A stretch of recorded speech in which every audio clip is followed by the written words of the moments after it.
Even though a lot of people are still coming in, I think we will begin, if you allow me. Dear Madam Herzog, Your Excellency the Foreign Minister, dear General Hirsch, dear friends from and of Israel, and I see there are many in the room. Allow me to welcome you to the Munich Security Conference, also on behalf of our entire leadership and our chairman, Ambassador Heusken. Allow me to voice my appreciation that you, as former hostages and as family members of people still being held there, have come all the way to Munich. None of us that have not experienced the horror that you've gone through can even begin to imagine what that means and what you're still going through. We at the Munich Security Conference are deeply grateful that we as a conference platform can draw attention to issues as important as this one. And I'm glad that we can make a small contribution with this event and the other events that we're hosting for and with you this weekend to make your stories even more visible and even more heard. I sincerely hope that today can be a step towards not needing these kinds of gatherings in the future anymore. I would like to keep this very brief. I could welcome the important people in this room, but I will not, because I don't want to take away too much of the time from you. It's you who we should be listening to. Many thanks, and General Hirsch, over to you. Many thanks for doing this here today.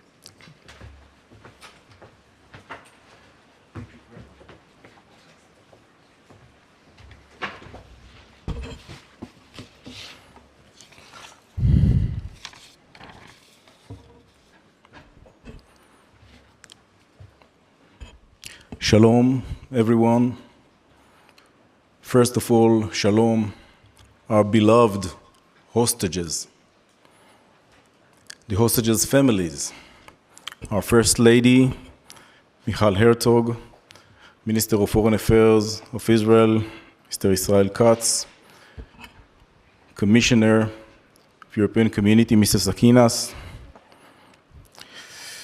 President of the Parliament of Austria, Mr. Sobotka, and my colleagues, coordinators from the unique task force that we've established together during this crisis, Dr. Jokic from Germany, Roger Kirsten, Special Envoy from the White House, United States of America, Special Deputy Envoy Stephen Gillen from the White House, United States of America, Sir Charles Hay from Great Britain, Ambassador Peter Tiefenthal from Austria, and Special Envoy Heidi Hulen from Canada. Distinguished guest, thank you very much for being here with us.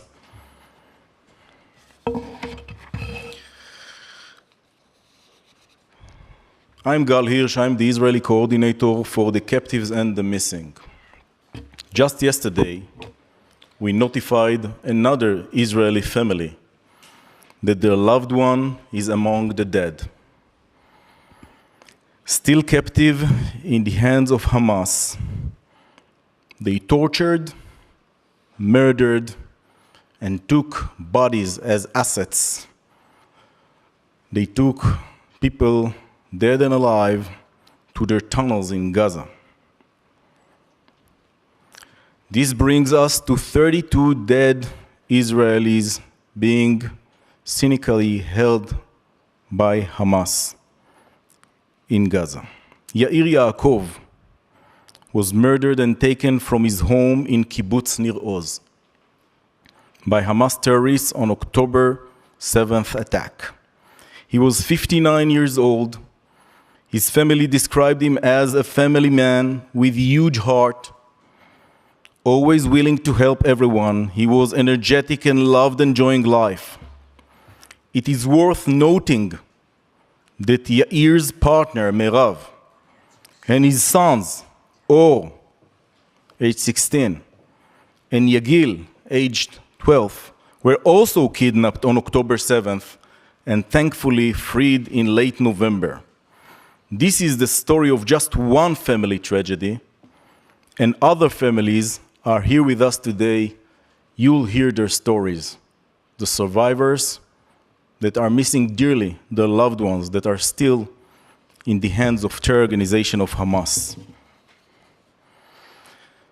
It is another example of the unprecedented situation we are all in, where 134 Israelis remain locked up in Hamas terror dungeons. I want to start first by addressing them, as I don't think any of us can fully imagine the terror they are experiencing. So to all of you, our beloved hostages, to all of you there,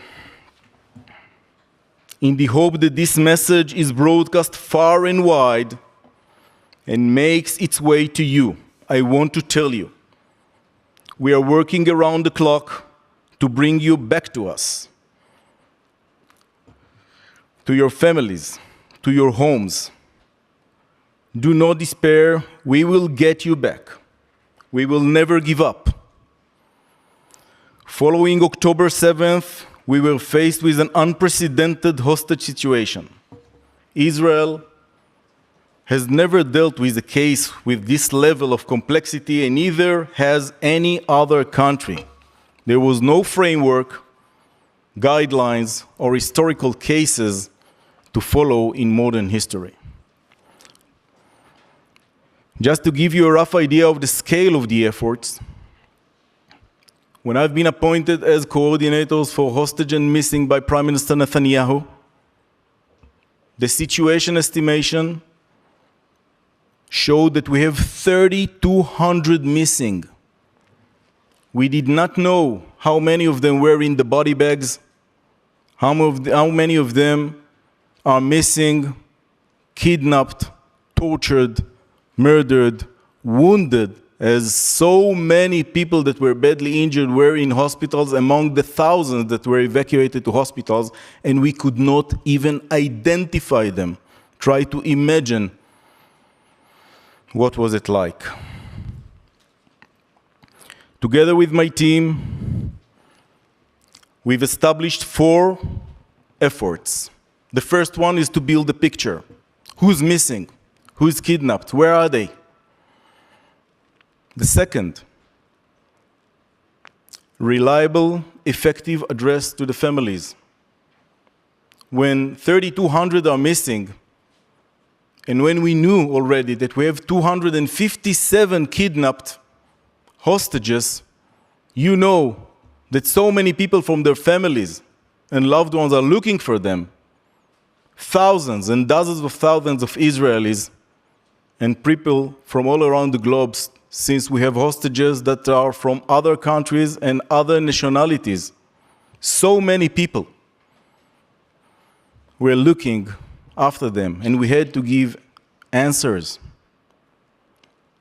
The third effort was foreign affairs and influence, like this event, and I'm thankful that you came to be with us today, to broadcast it worldwide, to tell the story, to make sure that no eye will be dry and people will remember that we have the commitment to bring them back home, safe and sound, immediately. And the fourth effort is negotiations, intelligence, and operations. Negotiations are complex. We had a successful deal before. 109 hostages made their home back to Israel. 123 is the total number of people that came back to Israel. Unfortunately, 11 of them were not alive. Today, we have in Gaza 134. We want a deal. We want it very much. We know that we need to pay prices for that. But the prices and the demands that we've heard in the last period of time from terror organization Hamas by the mediators are disconnected from reality. And there is no zone of potential agreement yet. And I hope that in the other side, there is someone with authority that can deliver and speaks with the mediators, because we are ready to make a deal, a reasonable one, to pay a price, but not every price.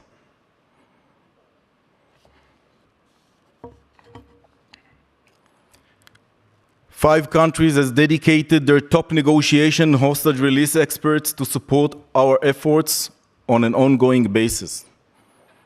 It is the coordinators that I've mentioned their names and that they are serving with me in my team many days in Israel, 24/7, working hard to help us, to support us.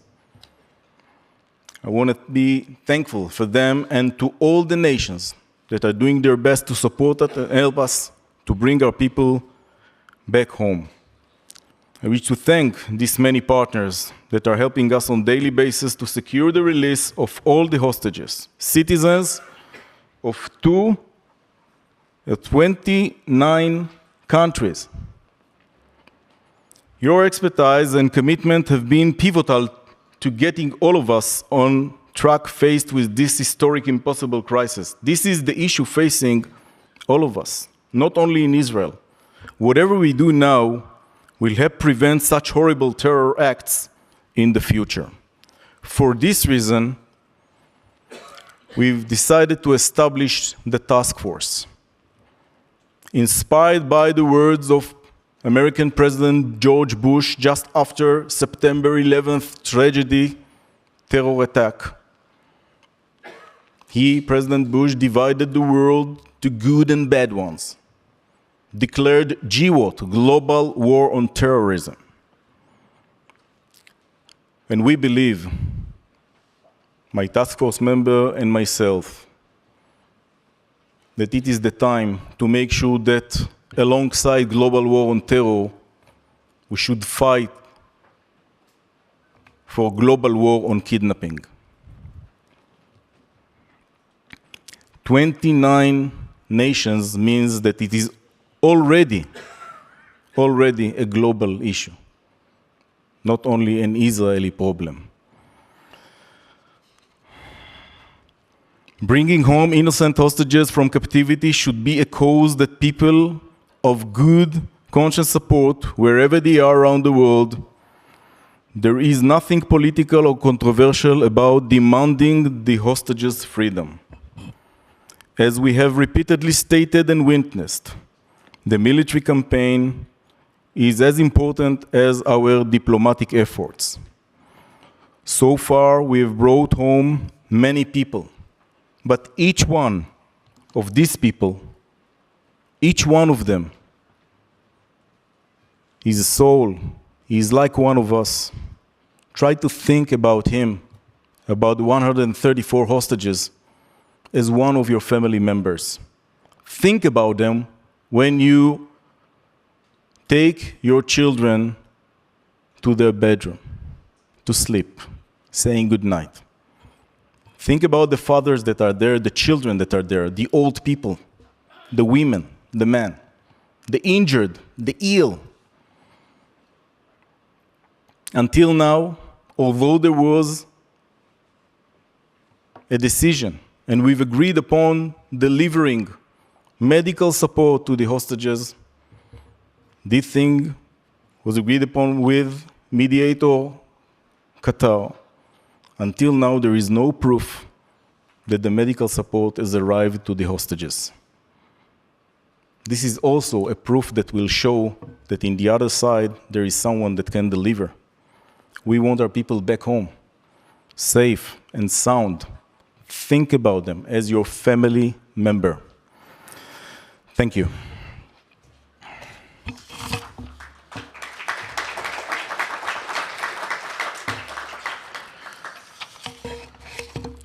I'd like to welcome, please, our Minister of Foreign Affairs, Minister Israel Katz.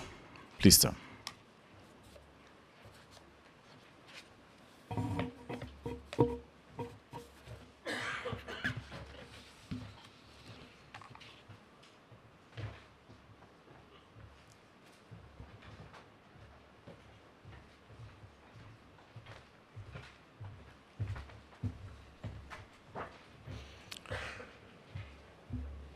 distinguished guests, dear hostages, families, Aviva Sigal, Raz Ben-Ami, Gilad Korengold, Alon Gat, Yuval Dentzig, Ayelet Shachar. On October 7th, the Hamas terror organization brutally attacked our people. More than 1,200 people were murdered and over 250 were taken hostage. After more than 133 days, there are still 134 Israelis held in Gaza. We in Israel consider each and every hostage as our family. That is why the first decision I took when I started my position as foreign minister was to put the release of the hostages in the highest priority before any other issue. I met many of the families of the hostages. I directed all our missions around the globe to display pictures of the hostages and to do everything for them. In all my meetings with foreign ministers, the hostages' families take part and tell their heartbreaking stories. In my recent visit to Brussels, I met with many of the European foreign ministers. There I presented pictures of the one-year-old baby, Kfir Bibas, and other hostages to raise world awareness. I promise you that I will continue to fight to bring all hostages back home. It is important to remind the world that the hostages are held in horrible conditions without medical treatment and basic needs. That is why they must be released immediately with no conditions. Our brave soldiers risk their lives for their release. Just this week, we saw a military operation which released two of our hostages, Fernando and Luis. I can say that our military pressure is the most effective way to succeed in releasing our hostages. As a member of the Security Cabinet, I can assure you that we all are doing everything to bring them all home. With us today are family members of some of the hostages. Dear families, your commitment, belief, and hope are a source of inspiration for us. With the help of God, with the help of our brave soldiers, and with the help of all our friends all over the world, including here, who stand in solidarity with the hostages and their families, we will bring them back. Thank you.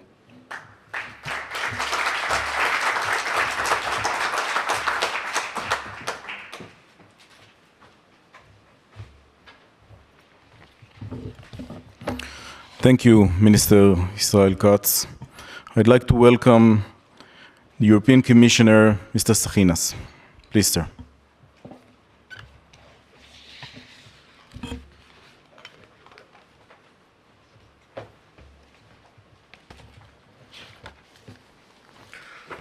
Dear Mrs. Herzog, dear Minister, President of the Austrian Parliament, dear families. The morning of 7th of October, is one none of us will ever be able to forget. The shocking images on our TV screens and mobile phones, the pain and agony in the voices of family members, friends, and neighbors, moments after they learned that their loved ones had been murdered in their own homes or taken hostage. Not since the Holocaust have so many Jewish lives been lost on a single day, and with such brutality. The heinous terrorist attack by Hamas shook not only Israel and Israeli society to its core, it shook us all.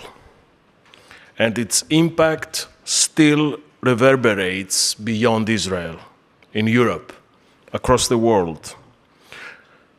Unfortunately, in Europe, we are now witnessing, following October 7th, an unprecedented spike in anti-Semitic hate speech and hate crimes, accompanied by an equally worrying wave of anti-Muslim hatred offline and online. The European Union condemned in the strongest possible terms the attacks by Hamas and the use of civilians as human shields. From the first moment, we emphasized Israel's right to self-defense in line with international law and called for the immediate and unconditional release of all hostages. Unfortunately, more than 4 months later, this call has not yet been answered. And until it does, until every single one of the hostages is released and accounted for, we cannot and we shall not look away.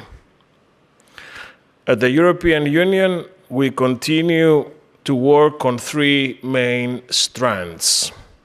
First, the release of all hostages and addressing the humanitarian situation on the ground. Secondly, preventing further escalation in the region. And thirdly, laying the groundwork for the stabilization of Gaza and the day after, together with regional and international partners. In these efforts, we attach great importance to our strong partnership with the International Committee of the Red Cross, and we expect them to deliver on the ground, both for the relief and the release of the hostages. Finalizing negotiations to free the hostages and suspend hostilities will certainly avert further bloodshed. And this has to be our top priority. And as we listen, and we are about to listen, the testimonies of survivors of the September 7th attacks, let us collectively reflect how different the situation on the ground could be if the hostages were allowed to safely return home. How much closer this would bring the prospect of peace. There is no justification under any kind of law, international, humanitarian, ethical. There is no justification for keeping hostages and their families in perpetual torment. There is no justification for terror. Thank you.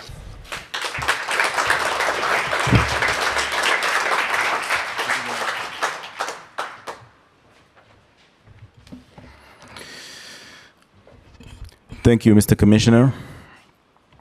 I'd like to welcome the President of the Austrian Parliament, Mr. Wolfgang Sobotka.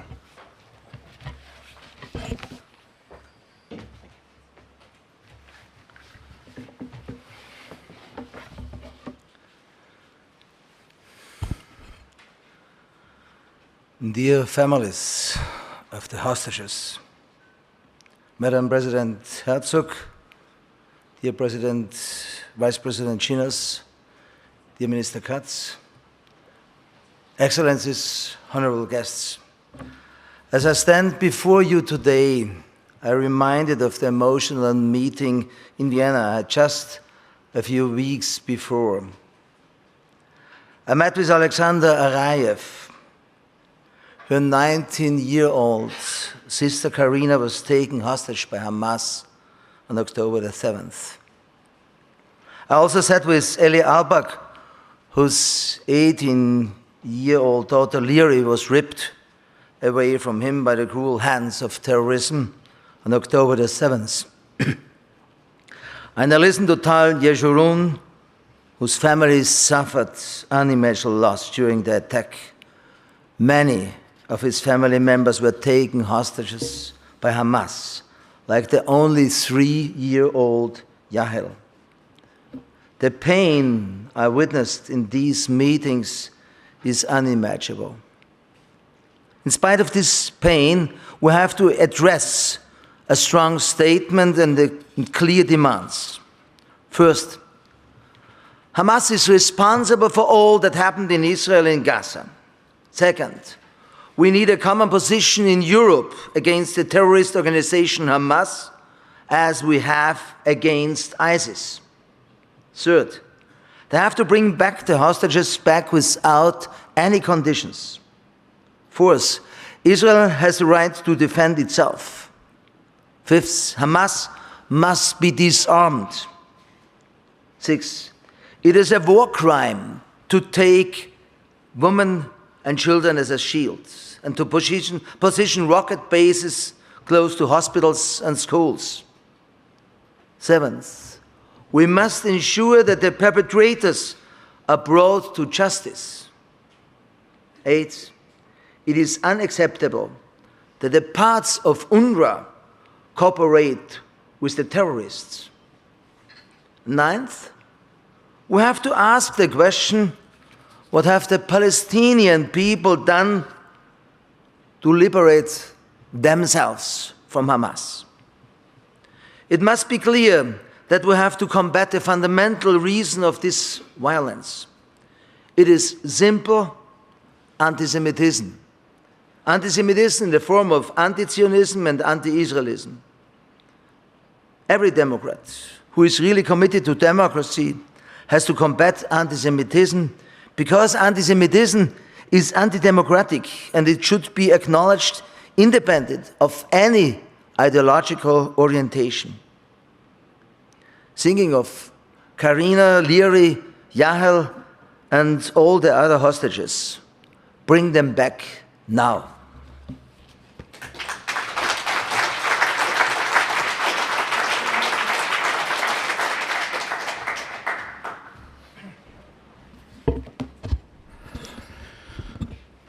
And now, ladies, gentlemen, distinguished guests, our guests of honor here, the families. I'd like to welcome, to be here with us, just in front of you, Aviva Sigal, Raz Ben Ami, Gilad Korngold,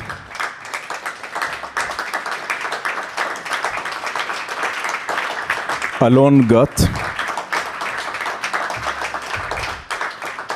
Yuval Danzig,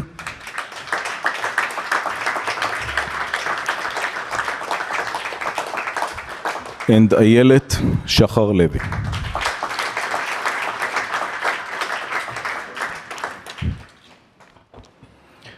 You'll hear first-hand stories, because just here, just in front of you, there are people,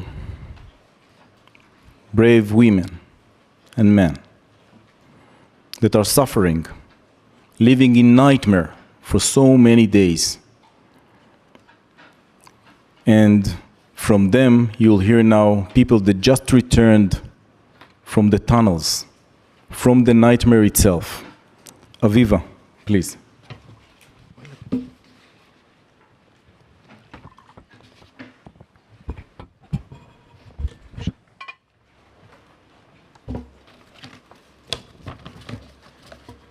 I brought this picture that you could see that Kit belongs to a family. He does not belong to Hamas. I want to ask you leaders of the world, can anybody just do what they want to in this world? We need the world to be safe. My name is Aviva Segal.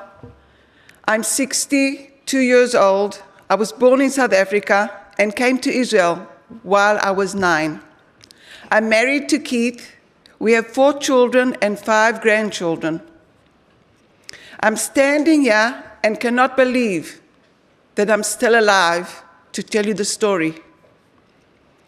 I live on Kibbutz Kfar Aza for more than 40 years in a small village where everyone knows each other. On the 7th of October, 63 people were murdered. Parents were shot in front of the children. Babies were left alone for hours after their parents were killed before somebody came to take them. People were found dead while they were hugging each other as a family together. People were burned alive. I was kidnapped from my house with Keith in a brutal way. Keith was thrown on the ground. They pushed him and they broke his ribs. They shot around us and they shot Keith's hand. I looked after Keith there. Nobody ever came to see Keith.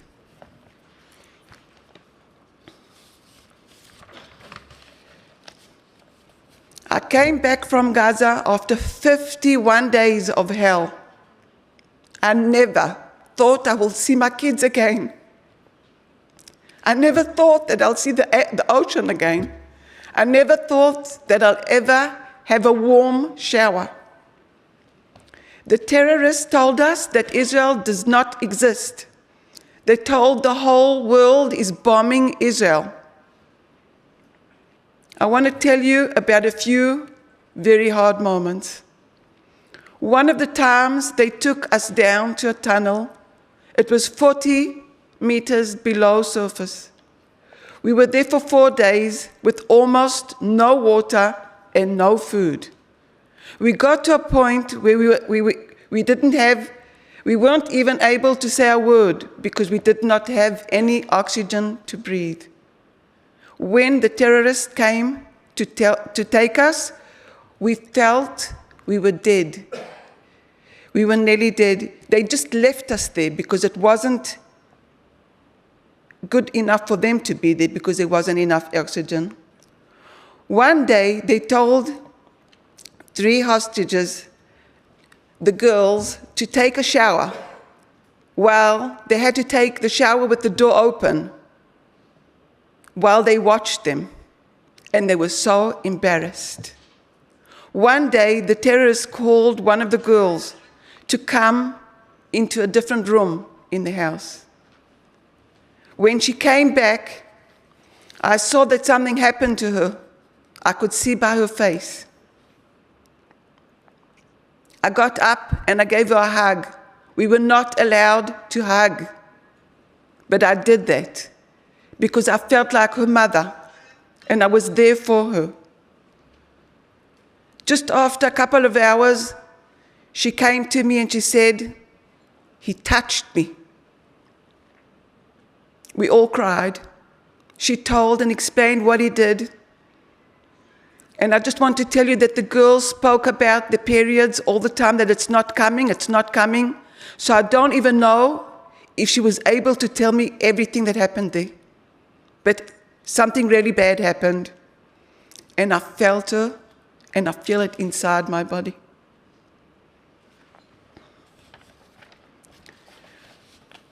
One other day, they told Keith to get into the shower.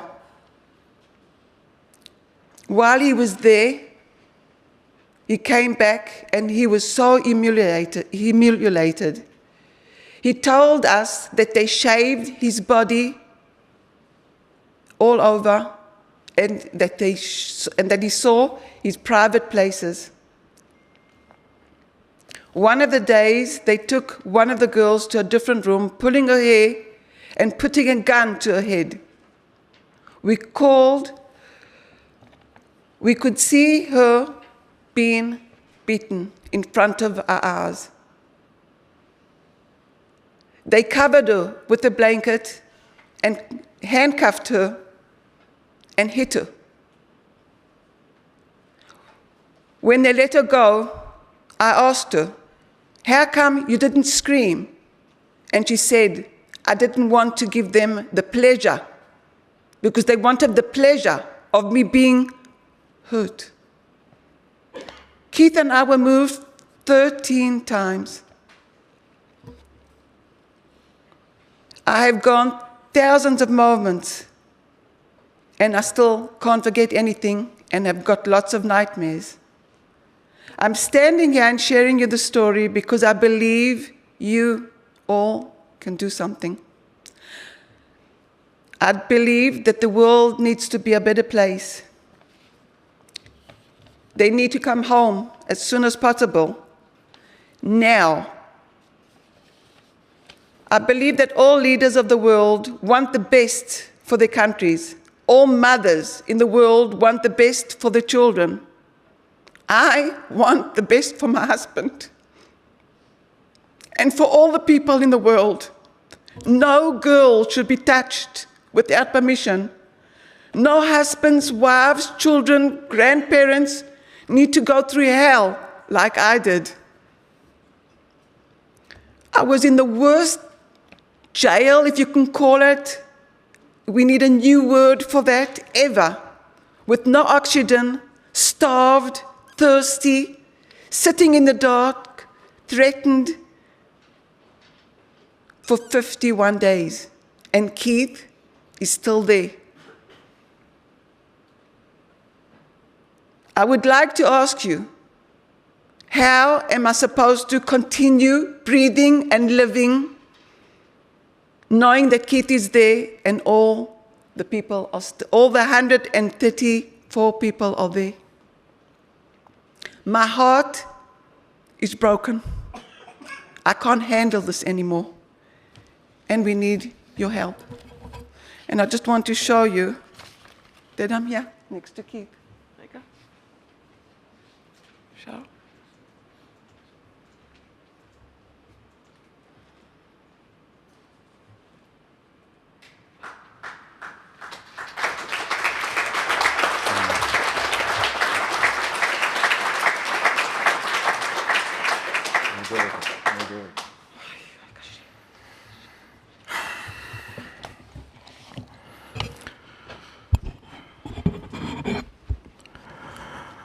Raz Ben-Ami, please.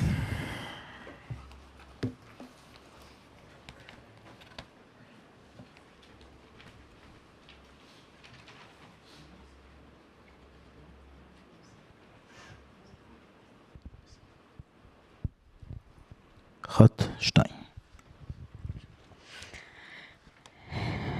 My name is Raz Ben-Ami. I'm from Kibbutz Be'eri. I'm 57 years old. I'm married to Ad Ben-Ami, and I have 3 daughters, Yuli, Ella, and Natalie. 130 days ago, my beloved husband Ad was ripped away from me and from our 3 daughters. 130 days that he is being held captive by Hamas. For over 4 months, I've been achieved for his embrace, longing to hear his voice and missing his kind eyes. Not a moment passes that I don't think of him, trapped underground in the darkness of the tunnel on the 7th of October, when hundreds of terrorists invaded my kibbutz. My paradise became living hell. My husband and I were kidnapped from our beds in our pajamas and brutally taken into Gaza. My husband is a good and gentle man who wanted nothing but peace. He did not deserve this. Currently, no one did. Now, every breath I take without him feels like struggle. My days are consumed with pain, and my sleep haunted with nightmares of his suffering. I know my pain is nothing compared to the horrors that Ohad under his captivity. He starved, turned, and humiliated. He has no air, no medical care, no warmth. I've been there for 54 days. I know how hard it is to survive. Every second my husband is there is a risk to his life. He has no time, and we need to do everything we can to bring him back home. Now, there are 134 hostages currently held captive in Gaza, men, women, and children. The time is running out. 134 coffins are no victory. Humanitarian aid entering the Gaza Strip now, while the hostages are starving for food without knowing if they will ever see home or the light of day again. If the goal is to humanity, then what is more humanitarian than freeing the hostages from captivity? Humanitarian aid in return to humanitarian action. I asked the leaders of the world and Israeli government negotiate an immediately deal to bring everyone back. For every minute the light is fading from their eyes. Act now before it's too late. Bring them home now, please. Thank you.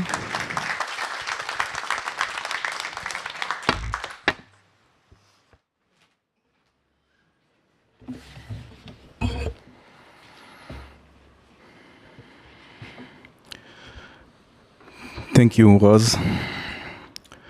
Alon Gat, please.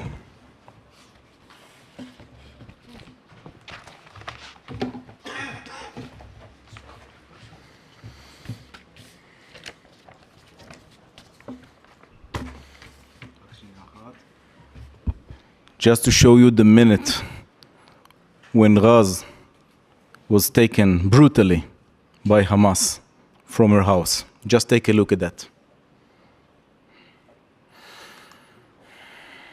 And this is Keith, Aviva. Yes. אני אעביר לפי הזה.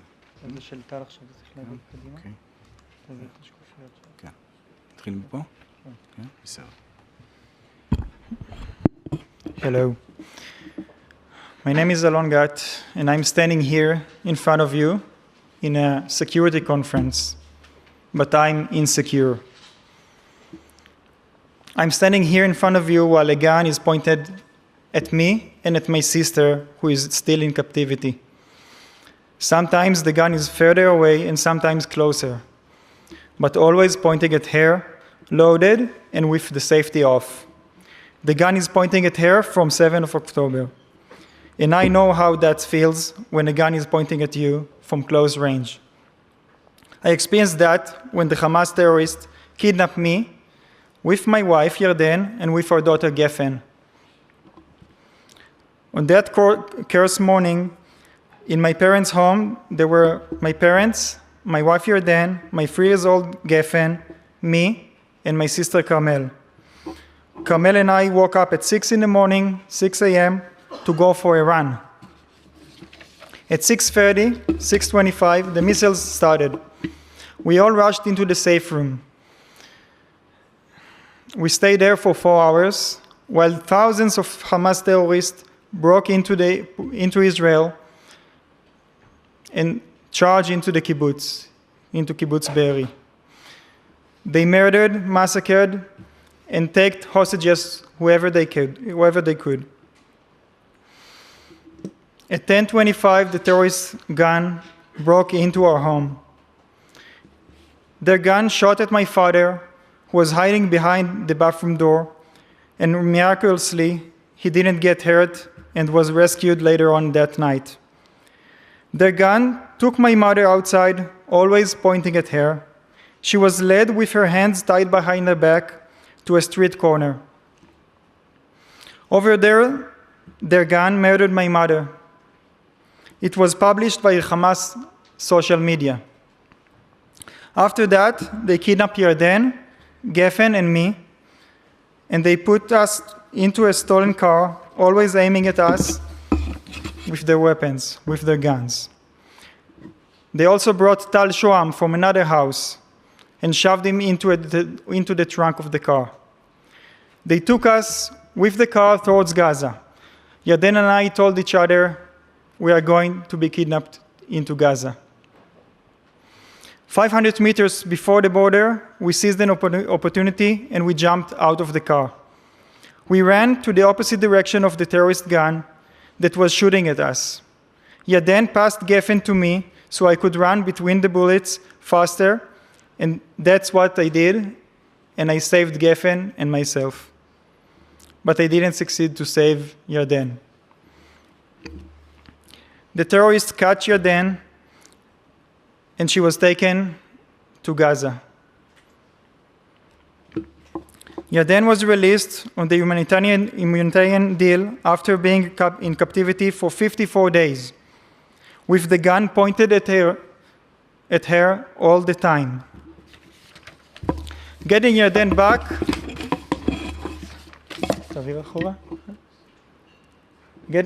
back, was like regaining my life. Back to the cursed morning of 7th October. Their gun took my sister Carmel, that you can see her over there, playing with Geffen in the safe room. They shoved her into a vehicle together with other hostages. They drove through the place where the terrorist gun murdered my mother, and Carmel saw our mother's body while passing through. They took my sister Carmel along with the other hostages into Gaza. They stayed together all the time in captivity while being abused every day and going through tough experiences by the terrorists and their guns. During this nightmare, Carmel initiated yoga and mindfulness practices for all the hostages that were with her, and she wrote a diary with them. She kept their sanity for 50 days until the other hostages were released in the humanitarian deal, and the terrorist gun was left alone with Carmel by herself in captivity. We have evidence from captivity that terrorist Hamas gun and the terrorist itself that holding the gun is abusing and raping people, and my sister is there alone. All we know about her is from the hostages that were released in that deal. And this was 80 days ago. Carmel was supposed to be released day after Yarden at the end of this humanitarian deal, but Hamas gun was leveled up again and higher, and the deal was stopped. My sister is there for 133 days in unbearable conditions. Every moment when Carmel is there, their gun is pointing at her. Getting closer, getting a bit further away, and getting close again. But there is not a single moment when it's not aiming at her. Have you done enough to prevent from their gun to be aiming at my sister? Have you done enough to prevent it to be raised? Sometimes there is a chance for a deal that will release my sister and the other hostages, and sometimes it collapsed. But always someone is helping to hold the gun, and someone is strengthening Hamas. The world is not doing enough to lower Hamas gun. It is a fact that Hamas gun is still pointing at my sister right now. It is a fact that Hamas is not willing to lower it down, not willing to compromise. The reason is that you are not pressing enough. Now it's the time to put all the pressure on Hamas so my sister could get back to me, that all the hostages could get back to us. Now it's the time to put pressure on Qatar, on Egypt, and all the others that have influence on Hamas, so it will agree to another deal. The hostages are dying every day in Hamas' hands. I'm standing here in front of you. Sorry.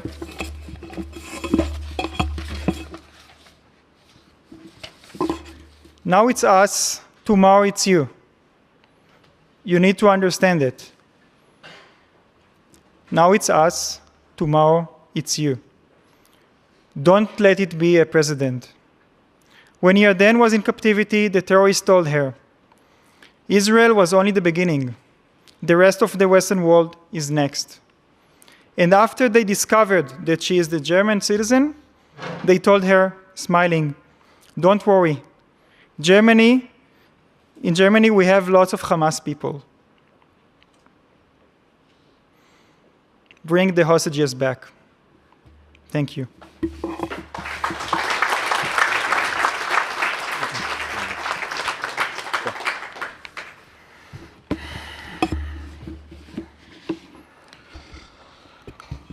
Thank you, Alon. Mr. Gilad Korngold, please.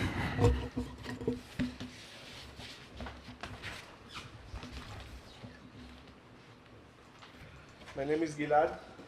I'm Tal's father, Ashram.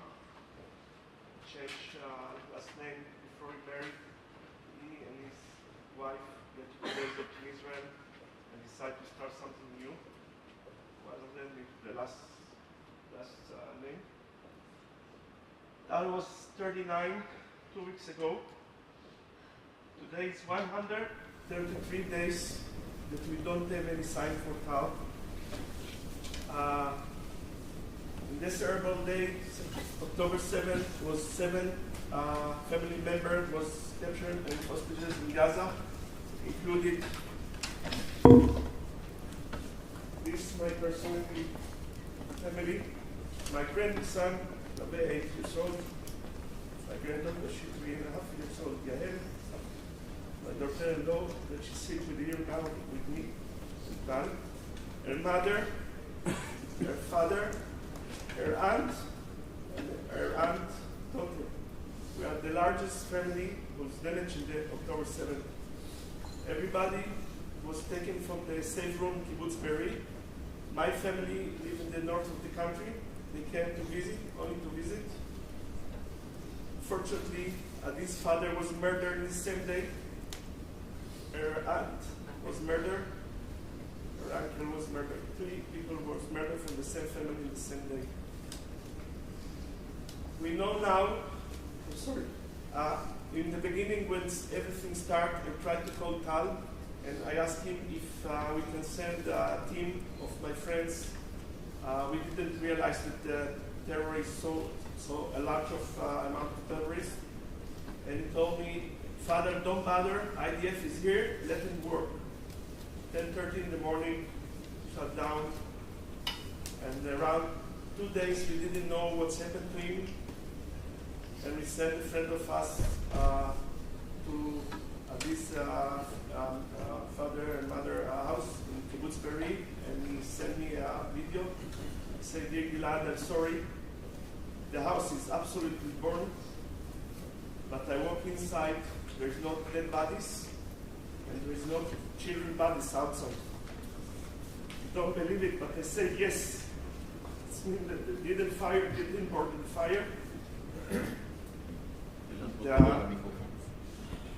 And because in this time we know that they take him to Gaza also. So, and in those days we don't have any information from the government. So we make a puzzle.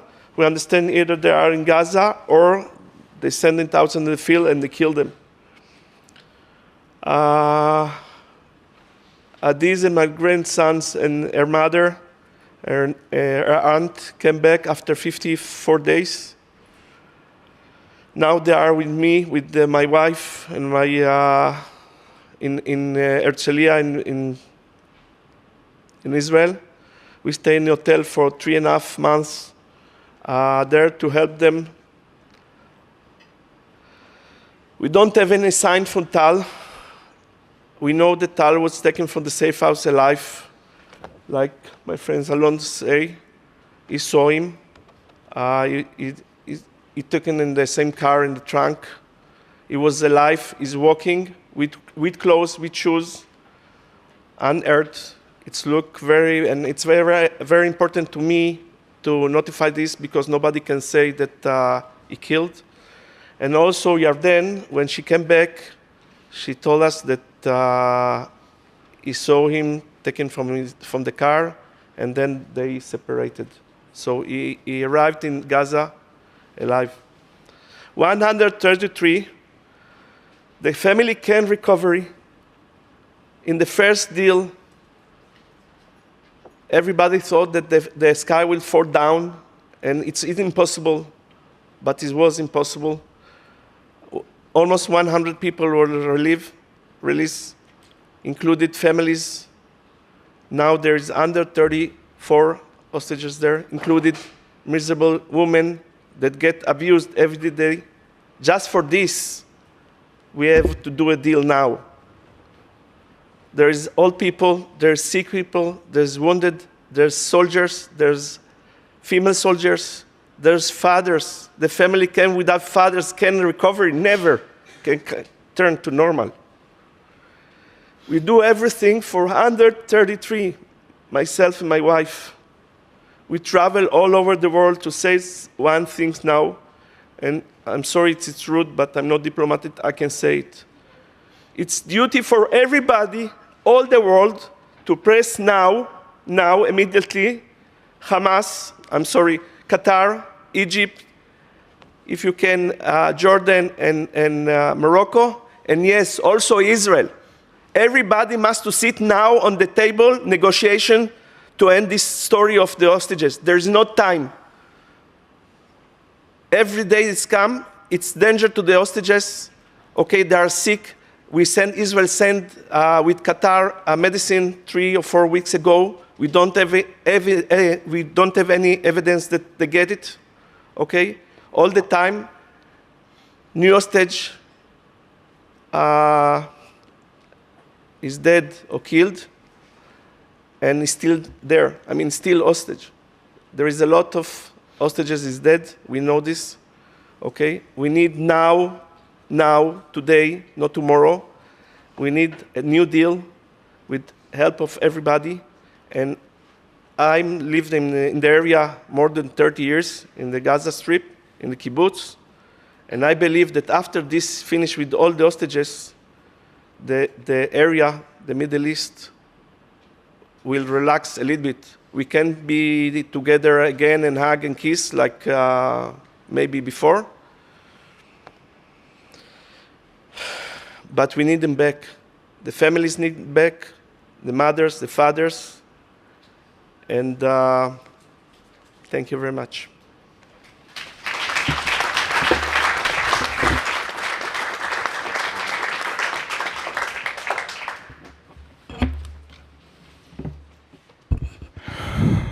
Thank you, Gilad. Thank you, Odi, for being here with us today. Mr. Yuval Danzig, please.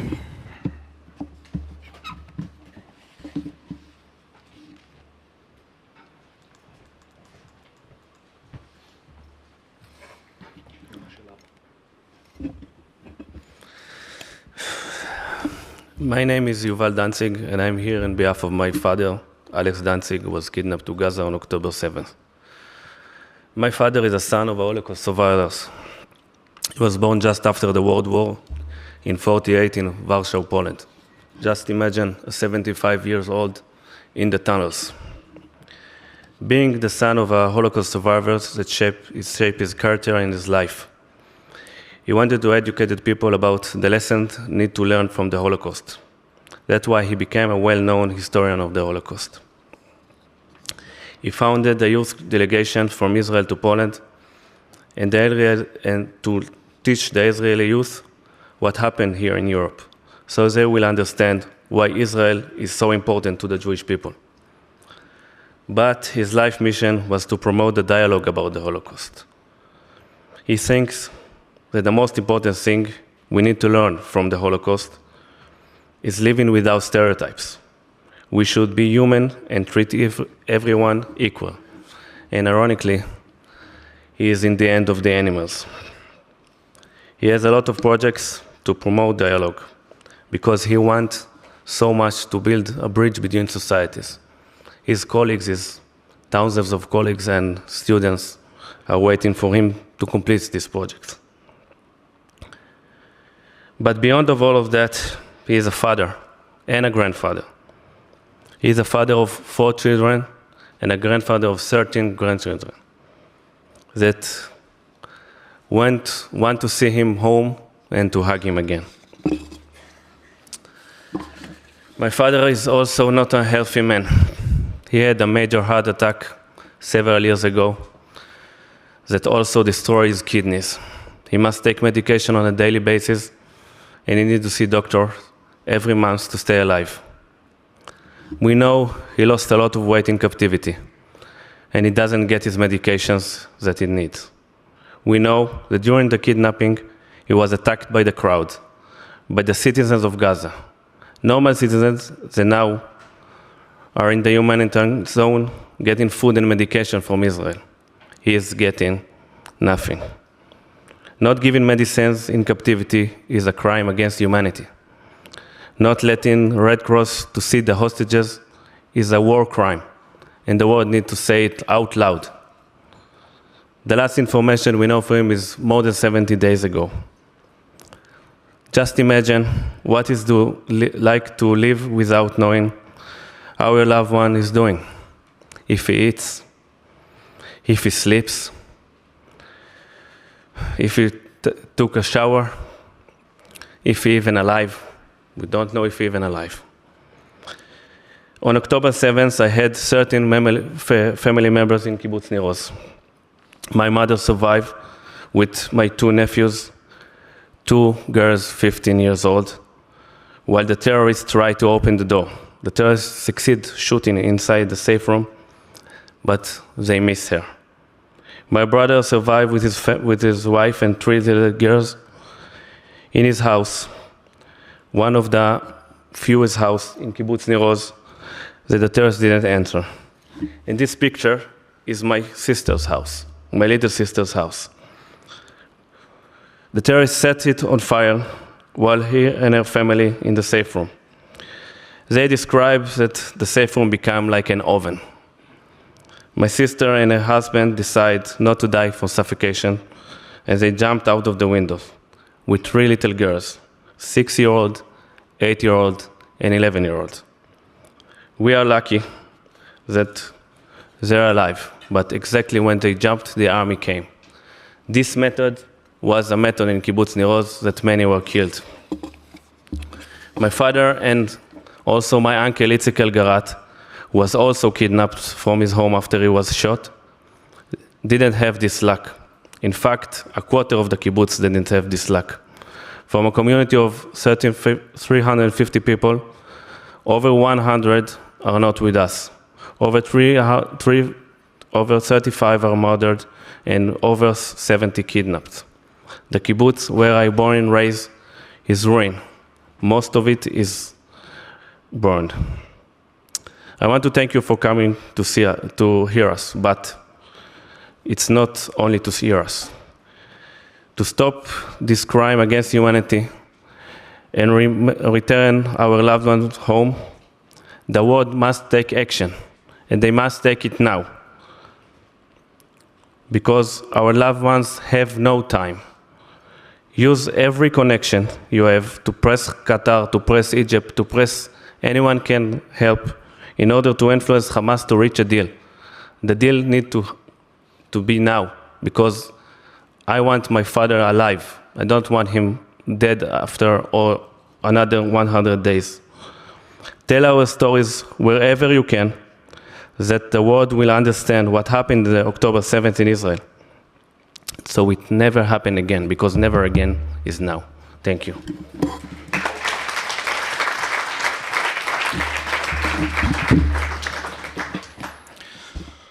Thank you, Yuval. Ayelet Shachar Levi, please.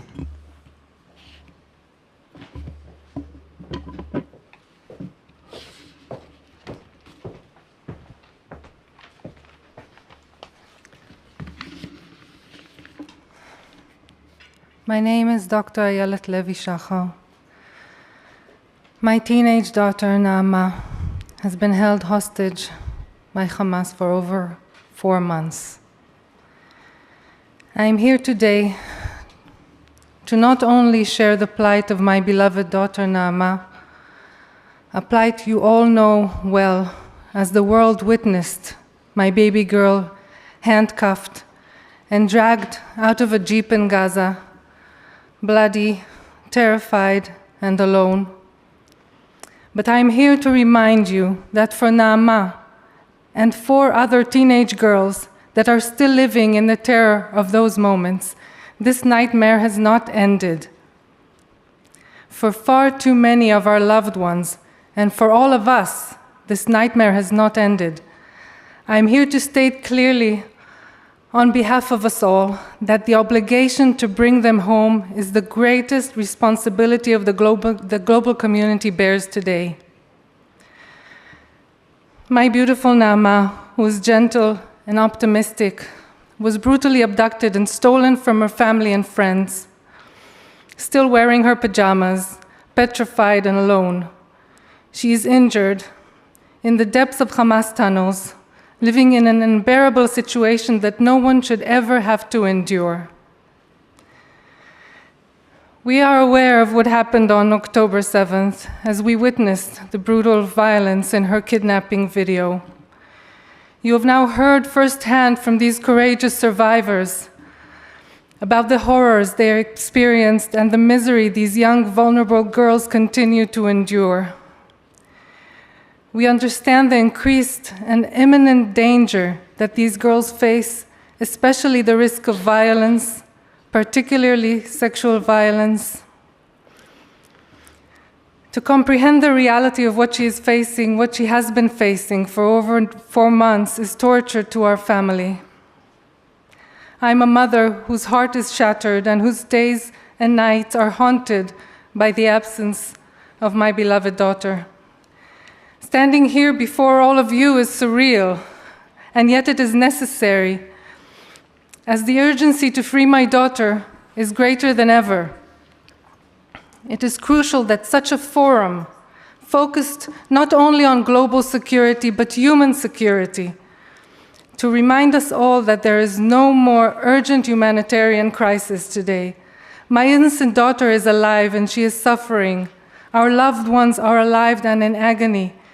She cannot cry. They cannot cry out for help. We must do it for them. Time has run out for Naama. Time has run out for these young girls. Time has run out for everyone. I compel you all to act immediately. I implore you to utilize your diplomatic influence and do everything within your power to bring her back home safely.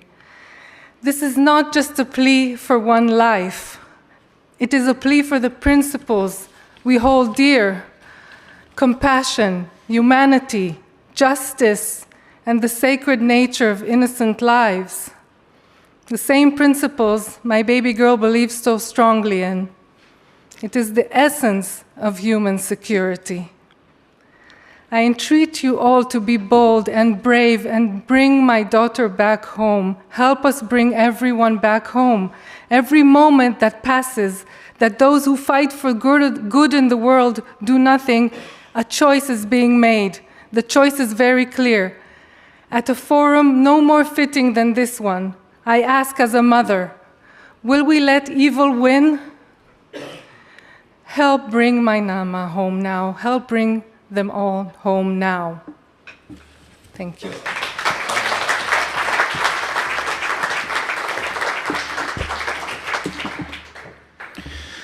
Thank you, Ayelet, and thank you, dear families, for sharing your stories. Dear audience, please take a note, think about it. We have 134 people there in Gaza, in the hands, in the nails of terror organization Hamas. And we had 257 hostages, 134 more to release. Bring them home safe and sound immediately. We need your help. We need your assistance. Thank you very much.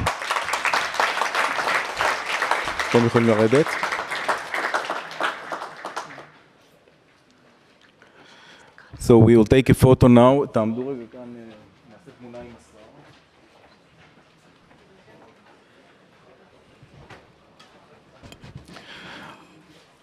After these stories and one photo that we will take with the First Lady and the distinguished guests, we'd like you to listen for a short and adjusted panel of the coordinators of hostage and missing, the task force.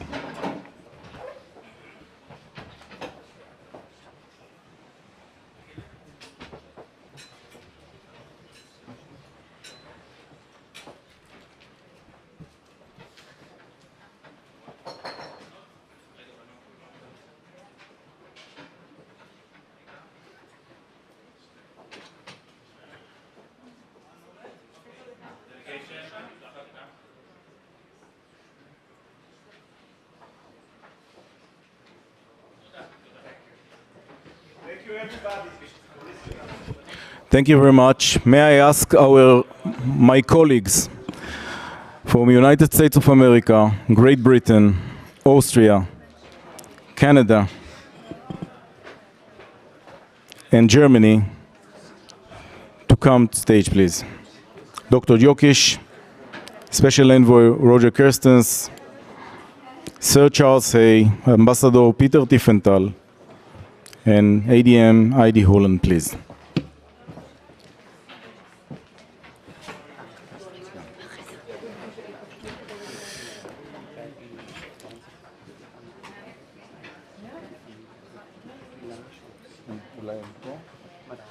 Please take a seat. No.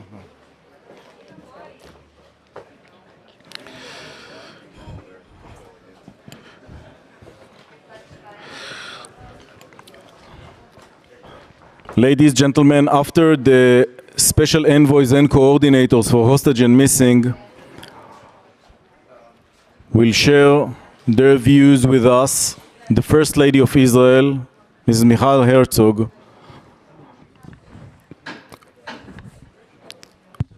will make a speech of her own.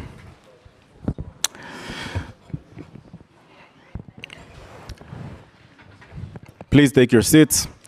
Ladies, gentlemen, as we know and we've learned for many years, terrorists inspire each other. We saw that with the lone wolves phenomena, when terrorists were inspired by each other, using low-tech terrorism, taking knives from the kitchen, stabbing. Starts in Israel, spread all around the world. A terrorist took a truck, drove on a pavement, murdering people in Jerusalem. We saw that later on in Berlin. We saw that later on in the French Riviera. The phenomena of terrorists that descend on peaceful communities, torture, rape, butcher, murder, taking loot, and kidnap innocent people may happen again. Gentlemen, thanks very much for being here. We are a team, and we work together for more than 4 months. I'd like very much that you, with your experience, will share your insights with the audience regarding the next step. What should be our action items? We'll start with my friend, Dr. Jokic from Germany. Please, sir.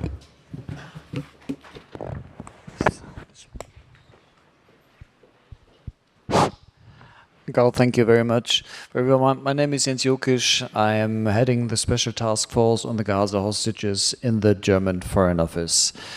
Our job is to coordinate all the efforts of all departments and agencies of the German government. Minister Baerbock asked me personally to work tirelessly day and night to support a deal. This is what we do. We are doing everything which is in our might to bring them home, as we have heard today. Not only the German hostages, but all of them. Releasing the hostages is an act of humanity, and humanity does not depend on the passport. Every meeting I have with the families of the hostages is very hard-moving. I can only imagine their pain. And I always say to myself, I could be in your place. 2 years ago, my son did an exchange program with Israel. He was in a kibbutz, so I said to myself, I could be in your place. As a German, let me add one point. We see a growing number of applications for restitution of German citizenship. This, again, is very moving, that Israeli citizens regain trust in Germany after all the atrocities committed by Germany during the Nazi regime.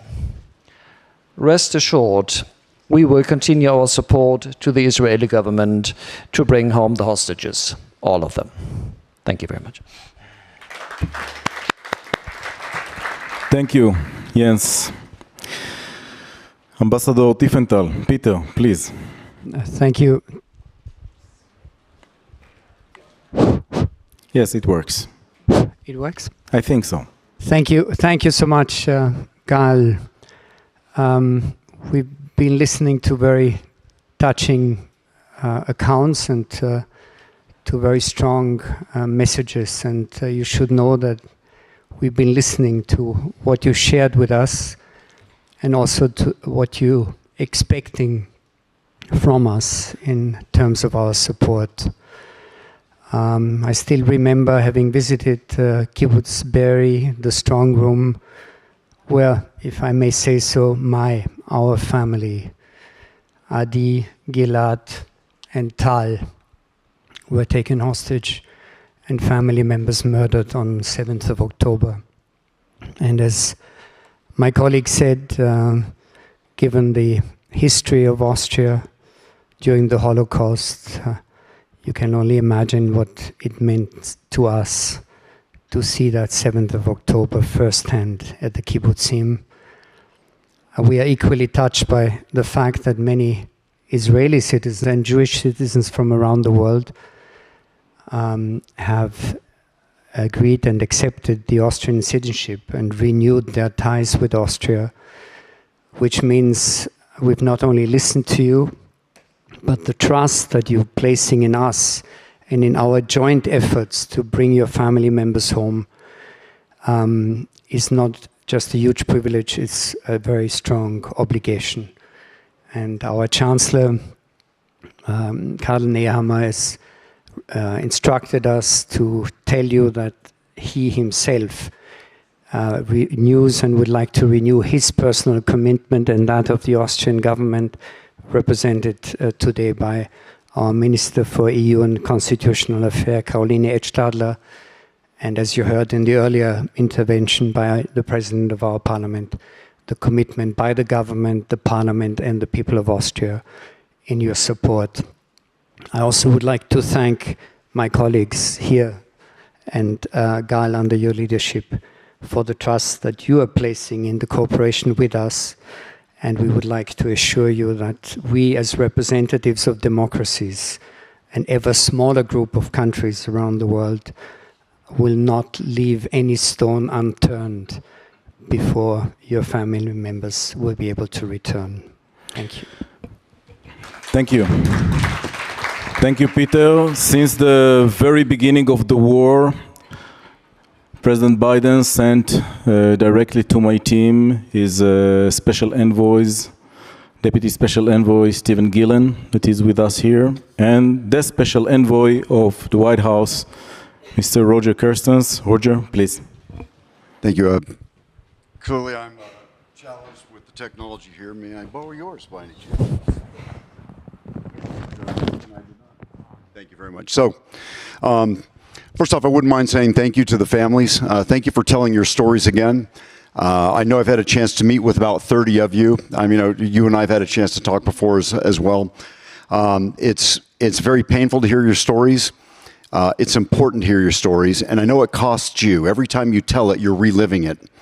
And I still think it's important to go through that pain, and it's important for us to hear it. But why it's so painful for me is that every time I hear it, it means more days have gone by since the last time that we met, since the last time that I've heard one of those stories.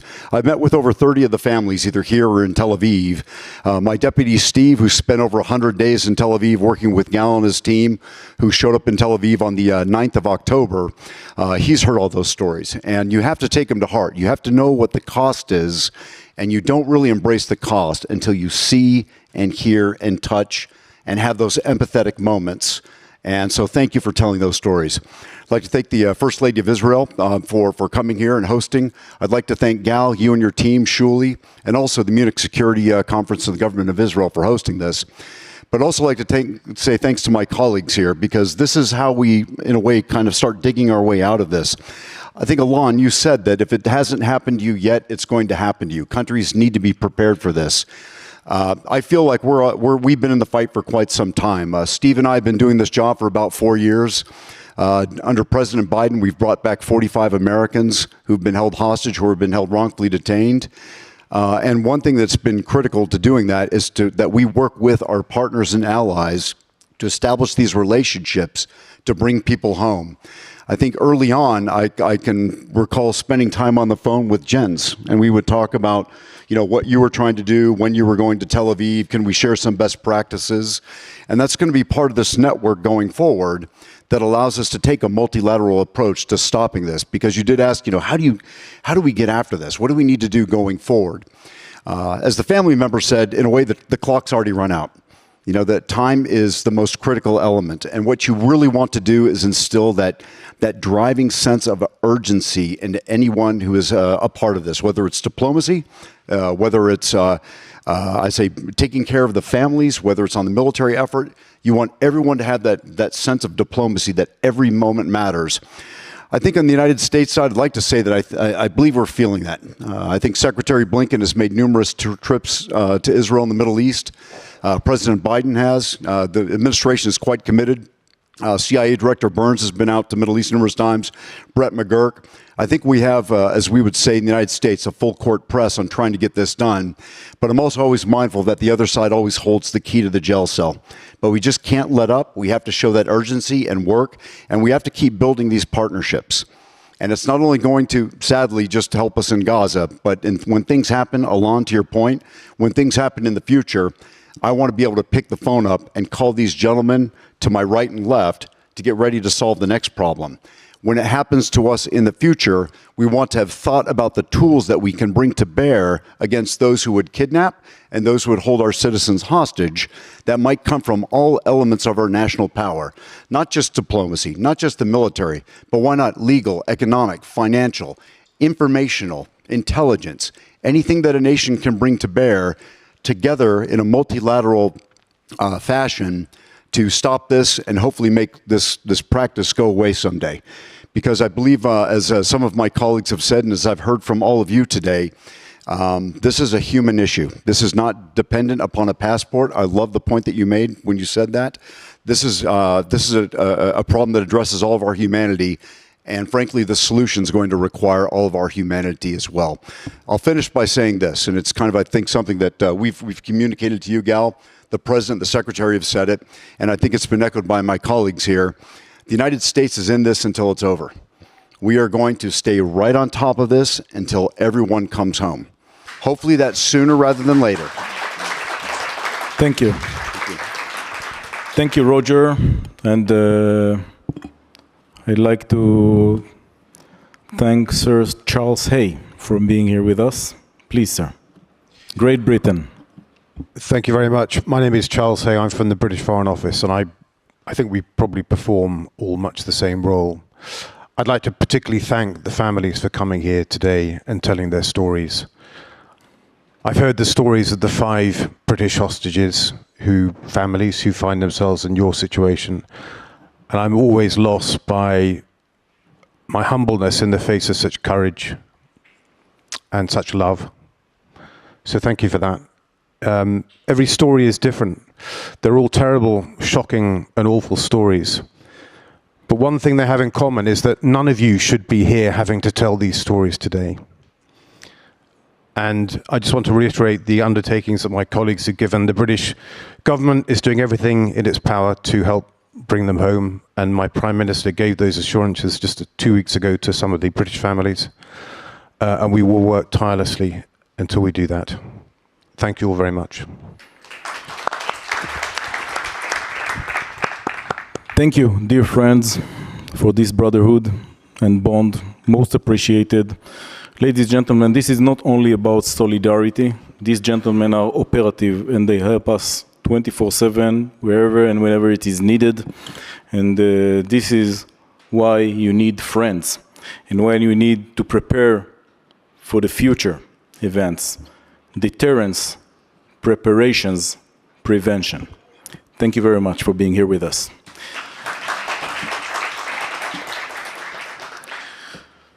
I'd like to welcome our First Lady, Mrs. Michal Herzog, please.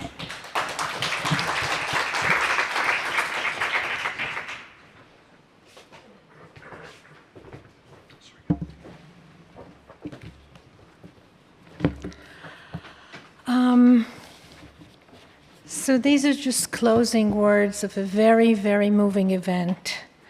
I want to thank the family members. I want to thank Aviva and Raz for sharing with us and for being so brave and coming to speak, and all the family members. I know, as was said, that every time you have to repeat the story and every time you have to relive it is hell. So thank you for doing that. And I thank you for being so honest and candid about your feelings and thoughts. And I want to thank you, friends from around the world, for your solidarity and for your assistance and practical assistance in this great issue. You know, Maimonides, the great Jewish sage and physician, said there's no greater deed than redemption of captives. And every captive is a world, and every family is a universe, and we have to think about the people, the individuals. My uncle is the highest-ranking missing in action soldier in Israel's history. Brigadier General Zorik Lev, he was an Air Force base commander in the 1973 war, and he was shot down in his plane on his way to Egypt. His body was never recovered for over 50 years. But the understanding of the uncertainty of a family that does not know where her dear one is lives on for many, many years. So I wish you all, of course, not to experience this, but I just want to share with you that I understand a little bit, a little tiny bit of what you're going through. My uncle would have been 90 last September when we all marked 50 years to the 1973 war. And as my cousin, his daughter, wrote on his birthday, and it's a happy family, mind you. They're a very happy and lively family with grandchildren and great-grandchildren. But she wrote that she still expects him, as they gathered to mark his 90th, to come through the door with a smile. So we need to think about the families and their experience.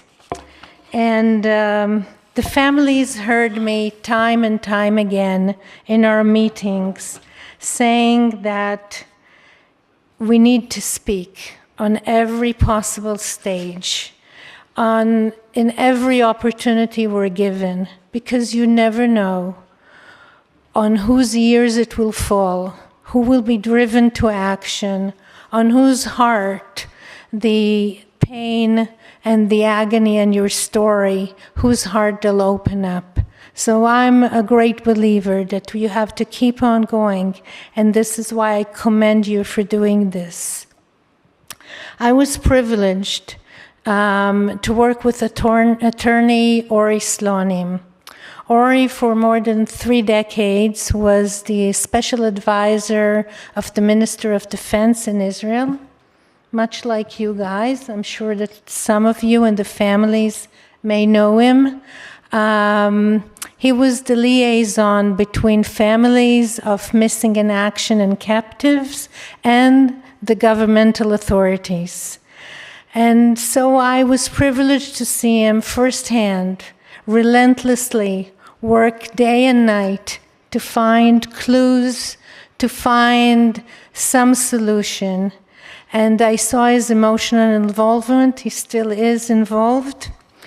And I'd like to quote from his book. He recently wrote a book called A Knock on the Door. And he said, I used to be asked every now and then how exactly I referred to my position. I have come to the conclusion that the most appropriate definition is the knocker on doors. My job was to knock on the doors of the whole world and their cousins, in Israel and abroad, from the most junior military officer up to the level of heads of state, to never allow the issue to be struck from the agenda, and to do everything in my power to bring the captives and MIAs home. And he continues to say, it's crucial to keep all the names and details of every one of the missing persons on the table and to keep discussing each one of them. There are practical reasons for this, but it is primarily stems from an unwavering commitment to the families. And this is our mission. Our mission is to bring home all of the hostages. Until then, it is our mission to keep the issue of the hostages a top priority on the world stage. And I call upon the family of nations to do everything possible to bring the hostages safely home as soon as possible. It is not only an Israeli mission, it is one of the entire free world. And until that happens, we, the President and I, will continue to serve as such as your knockers on doors, because we continue to pray that their door will be open to freedom soon as possible. We have to bring them home. Thank you.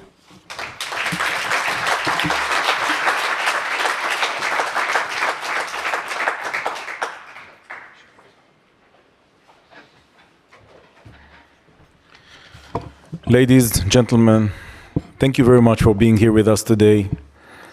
We have 134 souls, people to bring back home. Help us. You can help. You can help.